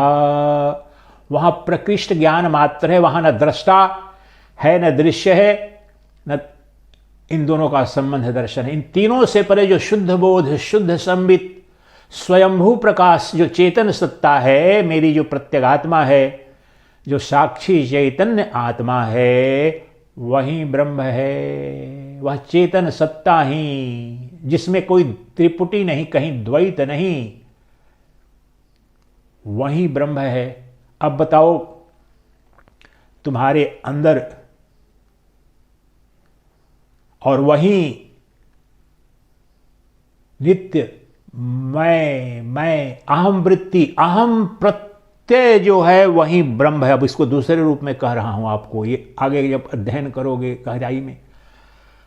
अहम प्रत्यय नित्य रूप से, चाहे ज्ञानी हो या अज्ञानी, महात्मा हो या दुरात्मा, आस्तिक हो या नास्तिक, पापी हो या पुण्यात्मा, सबके अंदर यह वृत्ति मैं आई अहम वृत्ति, अहम प्रत्यय। मैं खाता हूं, मैं जाता हूं, मैं सोता हूं, मैं अच्छा हूं, मैं बुरा। वास्तव में ये मैं व्यवहारिक अर्थ में अज्ञान की अवस्था में तो मैंने मैं का तादात्म्य शरीर से कर लिया है, लेकिन जब गुरु वाक्य से और गुरु के ज्ञान से, शास्त्रों के अध्ययन के पश्चात जब अपने मैं का जब तुम नग्न दर्शन करते हो, देखते हो मैं कौन हूं, कैसा हूं, किधर हूं, मेरा स्वरूप क्या है, तब वहां पर दिखता है तो मैं तो प्रकृष्ट ज्ञान स्वरूप हूं, मैं चेतन सत्ता मात्र हूं, संबित सत्ता मात्र हूं। और संबित सत्ता ही, वह चैतन्य सत्ता ही एकमात्र सद वस्तु है। इसलिए कहा सत, एग्जिस्टेंस और ट्रूथ इन्फिनिट। सत है, कोई वस्तु स्वरूप नहीं है। जो चेतन सत्ता ही, ये पंचेंद्रियों के पंच विषयों स्वरूप जो ये जगत दिख रहा है, उस रूप में जिसे सत आप कहते हैं अज्ञान की अवस्था में, वास्तव में वह तो विकार है चेतन सत्ता का, मनोविकार है। वह अनंत ब्रह्मांड जो दिख रहा है वो मनोविकार है। और मनोविकार, यह जो मन ने सृजित किया, उस मन का अधिष्ठान कौन है? वो चेतन सत्ता, वह मैं हूं। वही जो प्रज्ञानम ब्रह्म, वह जो ब्रह्म सत्ता है, वही माया अर्थात मन से आवरित होकर के प्रतिदिन प्रतिपल ये सृजित कर रही है पंचेंद्रियों के पंच विषय को। देखो यहीं पर सृष्टि का जन्म हुआ। मन को विलय कर दो, मन का विलय कर दो, शुद्ध चैतन्य सत्ता प्रज्ञानम ब्रह्म की अनुभूति यहीं पर होगी। तो वह जो ब्रह्म, जो सच्चिदानंद घन स्वरूप है, जो अनंत ज्ञान है, अखंड सत्ता मात्र है, उसका मूल स्वरूप है चेतन सत्ता है, ज्ञान मात्र है, वस्तु नहीं है। वह सद वस्तु है। ये जो उत्पन्न स्थित और लय होने वाली वस्तुओं का समूह रूपी जो जगत है, वह नहीं है। उसी से, उसी में ये अनंत जगत भी उसी के अधिष्ठान पर दिख रहे हैं, लेकिन वह न उत्पन्न होता है न विलीन होता है। उसका जन्म नहीं, उसके अतिरिक्त सबका जन्म नहीं। किसके अतिरिक्त? वह मैं हूं। मेरा शुद्ध संबित स्वरूप, जो प्रज्ञान स्वरूप, जो चेतन सत्ता है, मेरी जो आत्मा है, जो मेरी अंतरात्मा है, अभी जो प्रत्येक अनुभूति का अधिष्ठान है, प्रत्येक क्रिया का अधिष्ठान है, वही ब्रह्म है। वही प्रकृष्ट ज्ञान, जिस त्रिपुटी मुक्त जो ज्ञान है, वही ब्रह्म है। अच्छा महाराज, और बताओ। अब छांदोग्य उपनिषद का जो दूसरा जो महावाक्य तत्वम असि, तो यही कह रहे हैं कि वह जो प्रज्ञान स्वरूप ही ब्रह्म है, जो शुद्ध बोध सत्ता ही ब्रह्म है, वो कोई और नहीं, वही तुम हो। तत्वमसि, you are that, thou art that. तुम अभी भी तुम ये सोच रहे हो, अच्छा प्रज्ञानम ब्रह्म, प्रज्ञान सत्ता कोई अन्य सत्ता है, चलो मेरा कोई अंग है, कोई अव्यक्त सूक्ष्म सत्ता नहीं, वह तुम हो, कोई और नहीं। मूल रूप में अपने केंद्र में आत्यंतिक तुम्हारा परिचय यही है। तुम प्रकृष्ट ज्ञान हो, शुद्ध संबित हो, बोध सत्ता मात्र हो। वह प्रज्ञानम ब्रह्म, जो प्रकृष्ट ज्ञान ब्रह्म है, वह ब्रह्म कोई और नहीं, वह तुम हो। तुम्हारे अंदर नित्य वही अहम प्रत्यय, अहम अहम अहम, मैं I, it's shining every moment as I। निकृष्ट हो या उत्कृष्ट, पापी या पुण्यात्मा, ज्ञानी या ज्ञानी, ये जो चैतन्य दीपक है मेरे मैं का, कभी भी बुझता नहीं है, असंभव है। वही सच्चित आनंद स्वरूप ब्रह्म है, वही आत्मा है, वह तुम्हारा मैं है। और अपने मैं को देखो, कब अनुपलब्ध था। तुम्हारे अपने मैं जो चैतन्य दीपक, चैतन्य ज्योति स्वरूप, प्रज्ञानम ब्रह्म से परिलक्षित जो प्रकृष्ट ज्ञान स्वरूप जो अंतरात्मा है, जो प्रत्यगात्मा है, वो कब अनुपलब्ध थी, कब अप्राप्त थी, या है या होने की शंका है। ब्रह्मांड में, ध्यान दो इस वाक्य पर जो कहने, ब्रह्मांड में कुछ भी तुम्हारे अपने मैं के अतिरिक्त नित्य नहीं, नित्य उपलब्ध नहीं, नित्य प्राप्त नहीं। एकमात्र जो वस्तु तुम्हें नित्य उपलब्ध है, नित्य प्राप्त है और नित्य अनुभूति हो रही है, वह तुम्हारा वह जो संबित स्वरूप, जो प्रज्ञान स्वरूप मैं है। उस मैं के होने से ही ये अनंत ब्रह्मांड की अनुभूतियां होती हैं। वह शुद्ध बोध स्वरूप जो ब्रह्म है, पहले वह जगता है या उत्पन्न सा प्रतीत होता है। वैसे तो वह शाश्वत सत्ता है, लेकिन ये हमारी अज्ञान की दशा में ये जो मन बुद्धि इंद्रियों के द्वारा जो अनुभूतियों की घटना जो प्रारंभ होती है, स्थित रहती है और विलीन होती है, उसके द्वारा ये बताने का प्रयास करें कि उसी चैतन्य सत्ता, मेरे मैं, वह प्रज्ञान जो ब्रह्म है, वह कोई और नहीं, वही तुम्हारा अपना मैं, और अपना मैं ही आत्मा। आत्मा मतलब मैं, सीधा सरल ठेठ भाषा में बोल रहा हूं। समस्त वेदांत दर्शन का गहन अध्ययन करोगे, जुग जुग लग जाएंगे, तो अंत में यही पता चलेगा। आत्मा का तात्पर्य है मेरा शाश्वत मैं, सनातन मैं, नित्य उपलब्ध मैं, तात्विक मैं, सात्विक मैं, जो चैतन्य स्वरूप है, प्रज्ञान स्वरूप है, वह तुम हो, कोई और नहीं है। तुमसे इतर कुछ भी नहीं, तुमसे बाहर कोई नहीं,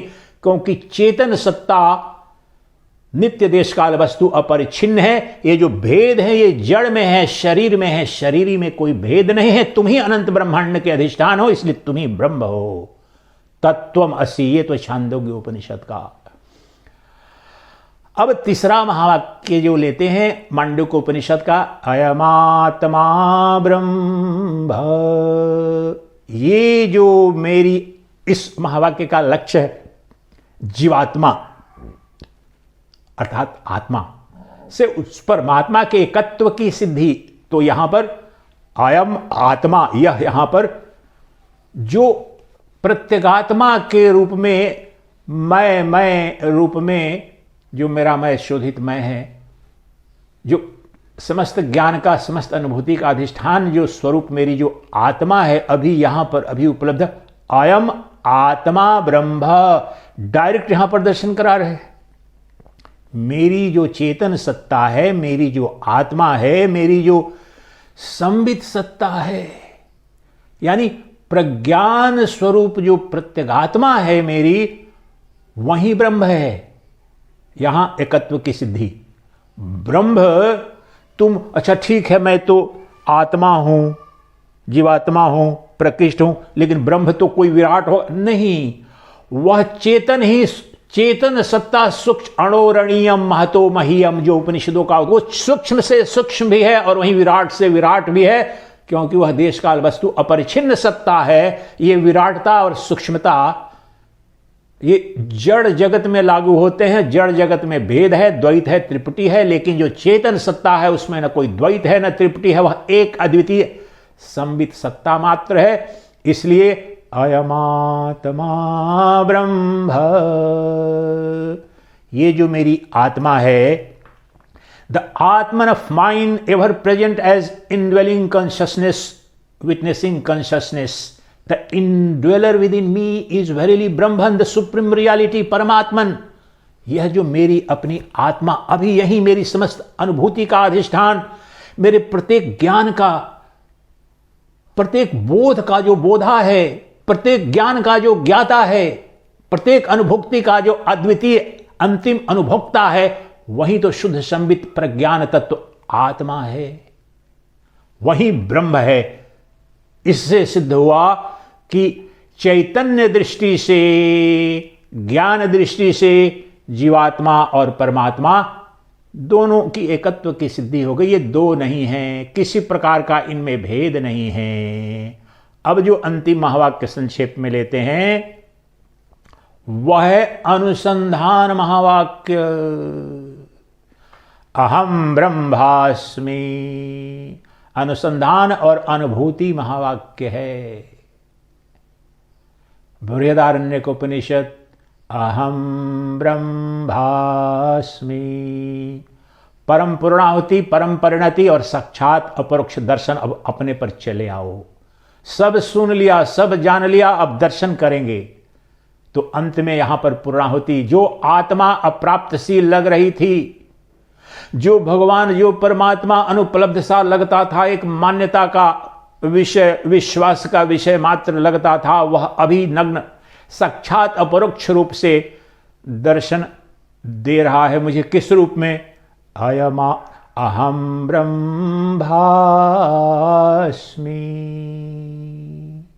वह आत्मा, वह परमात्मा, वह परब्रह्म, वह भगवान, वह परम सत्ता कोई और नहीं, वह मैं ही हूं। अब ढूंढो, तुम ये बताओ कि तुम्हारा मैं कब अनुपलब्ध था। पहले तो ये शब्द और वाक्य से समझो, फिर गहराई में आते हैं। तार्किक रूप से समझो, प्रश्न करो कि मेरा अगर मैं ही ब्रह्म हूं तो मैं कब अनुपलब्ध था, मैं कब अप्राप्त सा, महा से महामूढ़ हो, महा से महाज्ञानी हो, महापापी भी हो, तो उसका मैं तो नित्य उपलब्ध है। मैं के अधिष्ठान में ही सब कुछ पाप पुण्य घटित हो रहा है। तो कोई भी जीव, कोई भी प्राणी कभी भी यह नहीं कह सकता है कि मैं हूं नहीं, मैं हूं और मैं जानता हूं कि मैं हूं। ये this is indubitable personal experience of every single जीवा। There is no exception whatsoever, wheresoever, ever in analysis of human history. कहीं कोई कह नहीं सकता। आप परमात्मा पर प्रश्न चिन्ह उठा सकते हो, ब्रह्म की सत्ता पर प्रश्न चिन्ह उठा सकते हो, भगवान को आप निषेध कर सकते हो, आत्मा का भी निषेध कर सकते हो, लेकिन जो तुम्हारा अपना नित्य उपलब्ध, नित्य प्राप्त जो मैं है, उसका निषेध करके देखो, कर पाओगे? सृष्टि की कोई सत्ता अपने मैं को निषेध नहीं कर सकती है। यहीं पर आकर के विश्व के सारे वैज्ञानिक, जो सभी विश्वविद्यालयों में, अमेरिका वगैरह की जो बहुत सारी, अब दुनिया के सभी विश्वविद्यालयों में कॉन्शियसनेस स्टडीज के डिपार्टमेंट खुले हुए हैं। यहाँ पर भी मैं जब संन्यास के पश्चात गया था आंध्र प्रदेश में, तो विशाखापट्टनम, वहाँ जो यूनिवर्सिटी है, आंध्रा यूनिवर्सिटी, वहाँ पर पहली बार मैंने देखा कॉन्शियसनेस स्टडीज के डिपार्टमेंट वहाँ भी खुले हुए हैं। यही कॉन्शियसनेस मीन्स ब्रह्मन। वह कॉन्शियसनेस जो ब्रह्म है, जो परमात्मा है, जो चेतन सत्ता है, वास्तव में तो कौन सा व्यक्ति है? And there are the greatest of the scientist and greatest of the philosophers who are debating. जो विश्व के सर्वाधिक सर्वमान्य नोबेल पुरस्कार विजेता इंक्लूडेड जो चिंतक हैं, जो दार्शनिक है, वैज्ञानिक है, वो यहां पर आकर के अद्वैत वेदांत में यहीं पर सभी अधिकांश धर्मों का तो निषेध कर देते हैं। यहां पर भी अद्वैत वेदांत को पूर्णतः वे स्वीकार नहीं करते हैं, लेकिन निषेध करने में बिल्कुल कोई वैज्ञानिक सफल नहीं हो सकता, क्योंकि अद्वैत वेदांत कह रहा तुम्हारी अपने मैं को निषेध करके दिखाओ। जो कह रहा है कि ब्रह्म, आदि शंकराचार्य महाभाग कहते हैं कि जो कह रहा है कि ब्रह्म नहीं है, वह ब्रह्म ही कह रहा है। जो कह रहा है कि आत्मा नहीं है, वही आत्मा है। कह कौन रहा है? वहां चैतन्य सत्ता की अनुपस्थिति में कैसे कहोगे ब्रह्म है या ब्रह्म नहीं है? ये दोनों उक्तियां जो निकल रही हैं, ब्रह्म निषेधक और ब्रह्म के अस्तित्व को सिद्ध करने वाली, एक ज्ञान में घटित हो रही हैं। इसलिए शंकर, ये बड़ा गहरा यहां पर इसमें संदेश है जो शंकराचार्य महाभाग हैं। कहते हैं कि जो प्रश्न उठा रहा है कि भगवान कहां है, वही ब्रह्म है, उसकी आत्मा ही ब्रह्म है, उसकी चेतन सत्ता ही ब्रह्म है, और कब अनुपलब्ध है। इसलिए जो वैज्ञानिक यहां पर जब ये समझ में आता है कि जो मेरी चेतन सत्ता है, मेरी अपनी चेतन सत्ता है, सभी जीवों की, चिट्टी से लेकर ब्रह्मा पर्यंत सबके अंदर की जो अंतरात्मा है वही ब्रह्म है, उसका निषेध करके दिखाओ। सृष्टि के सारे अणु, परमाणु बम और सृष्टि के सारे वैज्ञानिक, दार्शनिक, तार्किक, तर्कशील व्यक्ति मिलकर के ब्रह्म शब्द का निषेध कर दोगे, आत्मा शब्द का निषेध कर दोगे, वो भगवान जो काल्पनिक सत्ता कोई कहीं पर इस लोक में आता है उस लोक में जाता है ऐसा सजन, उसका तो निषेध कर दोगे। लेकिन जो तुम्हारी आत्मा के रूप में, प्रत्यगात्मा के रूप में तुम्हारे जीवन का अधिष्ठान है, जो नित्य उपलब्ध वस्तु है, उसका निषेध करके तो दिखाओ, अपने से अलग करके तो दिखाओ। असंभव, क्योंकि वह नित्य प्राप्त वस्तु है, नित्य उपलब्ध वस्तु है। वह वास्तव में जब कह रहा हूं कि परमात्मा को, आत्मा को, ब्रह्म को अनुपलब्ध कराओ, अनुपलब्ध करके तो दिखाओ, तो ऐसा ही कुछ प्रश्न जैसे समुद्र के किनारे खड़े होकर के और तरंग से कहो, हे तरंग तुम महासागर से अलग होकर के दिखाओ। आप जो कुम्हार के घर पर गए हैं, वहां पर जो उसकी फैक्ट्री है, घड़ा वगैरह बना रहा है, दीपावली के समय दिए वगैरह जो बनाए थे, तो कहो कि इस दिए को मिट्टी से अलग करो। जो मिट्टी का जो दिया है, जो मिट्टी का घड़ा है, सृष्टि में कोई उपाय है उस घड़े को उस मिट्टी से अलग किया जा सके? नहीं, क्योंकि वह जो घड़ा है वह मिट्टी से उत्पन्न हुआ है, मिट्टी में स्थित है और अंत में जब नष्ट होगा तो मिट्टी में ही विलीन हो जाएगा। इसलिए घड़े को, जो मिट्टी का घड़ा है, वह कभी भी मिट्टी से अलग हो नहीं सकता है। जो धागे से, रुई से बने जितने वस्त्र हैं, मैं कहूं कि अच्छा धागे को वस्त्र से अलग कर दो, धागे को अलग कर दो तो वस्त्र बचेगा नहीं, और वस्त्र अगर वस्त्र रूप में है तो धागा नहीं, अधिष्ठान रूप में धागा है, रुई है, अधिष्ठान रूप में मिट्टी है, और कर्म रूप में या अध्यास रूप में घड़ा है, दिया है। उसी प्रकार से जो अधिष्ठान है, जो अस्तित्व है, सभी उत्पत्ति, सब स्थिति और लय का, वह जो चेतन सत्ता है, वह तुम हो, जो प्रज्ञान सत्ता के रूप में नित्य उपलब्ध हो। कोई नहीं कह सकता है कि मैं हूं। अगर मैं पूछूं, आपसे प्रश्न पूछता हूं कि ये बताओ तुम हो या नहीं हो, तुम नास्तिक हो या आस्तिक, अज्ञानी हो या ज्ञानी, तुम मुस्लिम हो या क्रिश्चियन, हिंदू हो या भक्त हो या ज्ञान मार्गी हो, ये सब भूल जाओ। मैं अगर प्रश्न ये पूछूं कि तुमसे, मेरा इतना प्रश्न है कि तुम हो या नहीं हो, सृष्टि में कोई व्यक्ति ऐसा है जो बोलेगा कि मैं नहीं हूं? अपने होने की सत्ता पर किसी को संदेह नहीं, चिट्टी को भी नहीं, मक्खी को भी नहीं, मच्छर को भी नहीं, अज्ञानी को भी नहीं, पापी को भी नहीं। और मैं हूं इसका मुझे बोध है। इस चिट्टी को, जो आप जब चिट्टी की तरफ जाते हैं, हाथ बढ़ाते हैं, या मच्छर की तरफ या मक्खी की तरफ, वो भाग जाती है, क्योंकि उस मक्खी को, मच्छर को भी मैं हूं और मेरे होने का बोध है, और वह मैं अपने अस्तित्व को मिटाना नहीं चाहती, इसलिए रक्षा के लिए भाग जाती है। जब हाथ आप ले जाते हैं, वहां सिद्ध हो रहा है मक्खी मच्छर में भी सचित सत्ता का अस्तित्व। और मनुष्य की तो बात ही क्या है, किसी से भी पूछो तुम हो या नहीं हो, नहीं महाराज मैं तो हूं। क्या हूं ये प्रश्न किया जा सकता है, तुम ब्रह्म हो कि मूर्ख हो कि माया हो, शरीर हो, ये सब प्रश्न हो सकते हैं, लेकिन किसी को भी यह संदेह कभी हुआ नहीं, हो नहीं सकता है अपने होने। The existence of yours is ever proven, never ever it can be disputed, doubted bye anyone. तुम्हारी सत्ता पर प्रश्न चिन्ह कभी खड़ा हो नहीं सकता है। दूसरे की सत्ता पर प्रश्न चिन्ह बिल्कुल है, दूसरा मान्यता है। माताजी, पिताजी, संतान, धन, शत्रु, मित्र, प्रेसी, प्रियतम, ये जितने संबंध हैं, इन पर प्रश्न चिन्ह उठ सकता है, लेकिन मैं और मेरा अस्तित्व और मेरा होना और मेरे होने का बोध तो शाश्वत, सनातन, सिद्ध सत्य है, अनुभूत सत्य है, साक्षात अपरोक्ष सिद्ध, यह सनातन सत्य है। यही साक्षात अपरोक्ष ब्रह्म दर्शन है। अंत में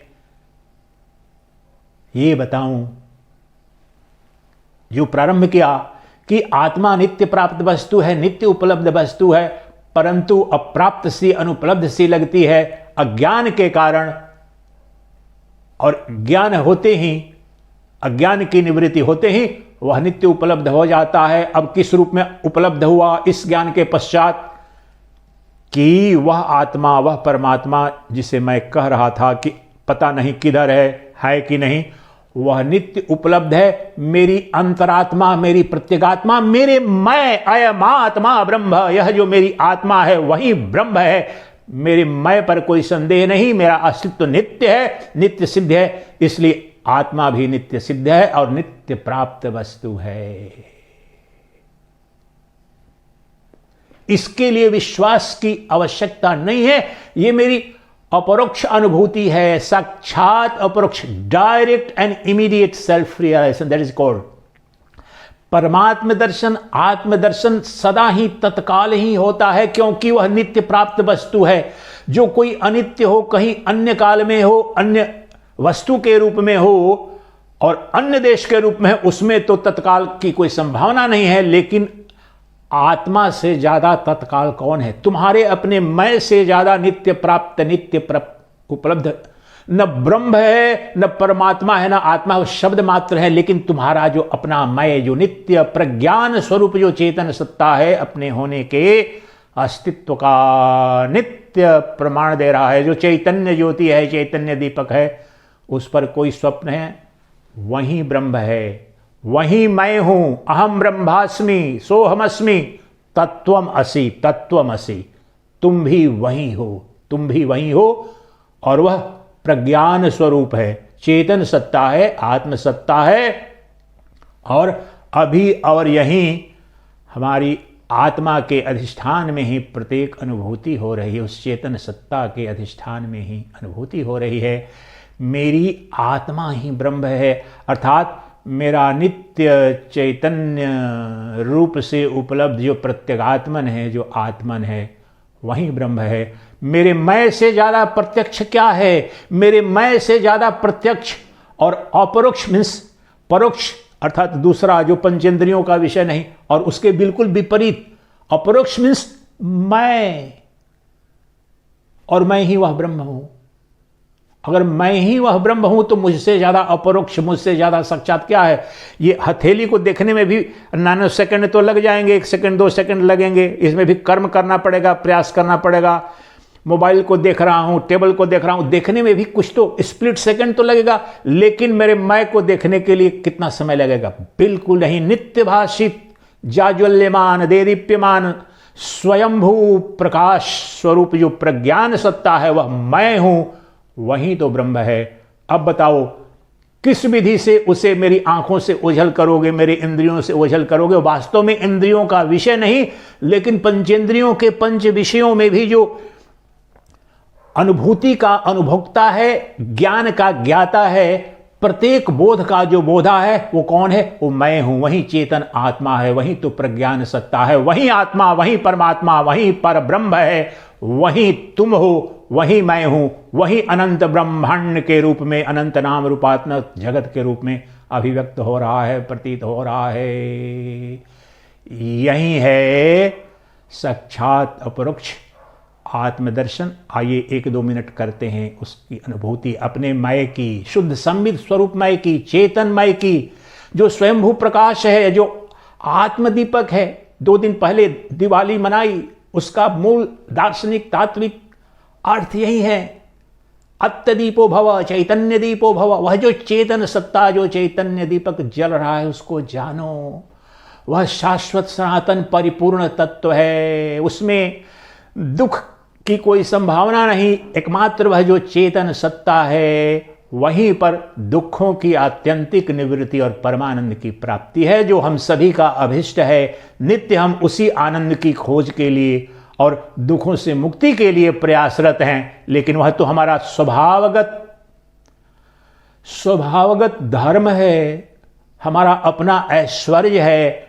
इसलिए अनंत आनंद आत्मा का नित्य उपलब्ध, नित्य प्राप्त, शाश्वत सनातन अधिकार है।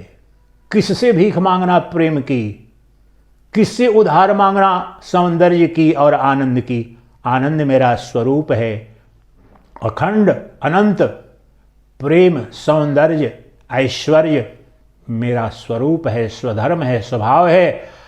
कभी देखा सूर्य को देखा कभी भीख मांगते हुए, कर्म करते हुए, मुझे थोड़ा प्रकाश दे दो, थोड़ा ताप दे दो? आपने सुना है? नहीं सुना, क्योंकि उसका स्वतः का धर्म है, स्वभाव है, उसका शाश्वत सनातन अधिकार है ताप और प्रकाश देना। कभी सुना है कि अग्नि याचना कर रही हो, तपस्या कर रही हो, हे भगवान मुझे ताप दे दो, मुझे थोड़ा प्रकाश दे दो? असंभव, क्योंकि उसका स्वभाव है, स्वधर्म है प्रकाश, ताप। उसी प्रकार से जो तुम्हारी आत्मा है उसमें दुखों की नित्य निवृत्ति है, लेश मात्र का दुख हो ही नहीं सकता है। अगर हो सकता है, क्या सूर्य में अंधेरा संभव है, शीतलता संभव है? क्या अग्नि में शीतलता, अग्नि बर्फ हो सकती है? असंभव है। उतना ही तुम्हारी जो आत्मा है, जो नित्य प्राप्त चैतन्य सत्ता है, उसमें दुख की, दारिद्र्य की, जन्म की, मृत्यु की, रोग की, व्याधि की, अभाव की कहीं कोई संभावना ही नहीं है, क्योंकि आनंद स्वरूप है, परिपूर्ण तत्व है, एकमात्र सदवस्तु है। वही अनंत ब्रह्मांड के नाम रूपात्मक जगत के रूप में प्रतीत सी, आभासित सी हो रही है। वही मैं हूं, वही तुम हो। चिदानंद रूपः शिवोऽहं, शिवोऽहं। चिदानंद रूपः शिवोऽहं, शिवोऽहं। चिदानंद रूपः शिवोऽहं, शिवोऽहं। चिदानंद रूपः शिवोऽहं, शिवोऽहम्।